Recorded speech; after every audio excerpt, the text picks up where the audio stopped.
In modern land studies, you can find hundreds of definitions of what is land management, because land management has many qualities and characteristics in modern days, saying after the 1950s and until now, the 2020. Nevertheless, there is a short definition that I think is really important, and is that land management is a process of system of managing land resources. So if we go just before agriculture, so hunter-gatherers, for instance, value certain areas where they could find better game and better fruits and better vegetables, and they value those areas, even though the value was focused on the resources,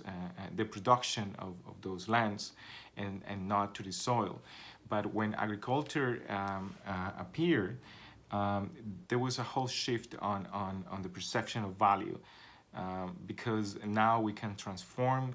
the lands and produce different fruits and trees in any time. Nevertheless, the soil, the quality of the soil to grow those resources became the main value. Um, During those thousands of years, there was conflict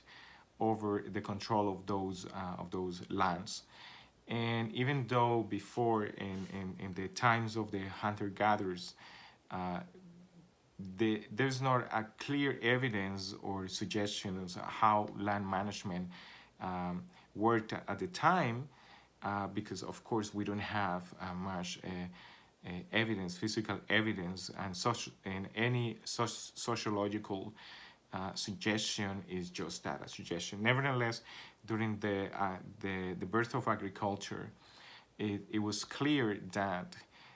a more structured land management systems appear in some kingdoms, in some regions, where the allocations of lands was decided by the ones at the tip of the power pyramid, and those lands were allocated to certain people, because the control or the ownership of those lands secure not only economic resources for their owners or their administrators, but also the success of the towns, the cities, and the kingdom. So land management is not the result or the product of the Industrial Revolution, or capitalism, or any economic system,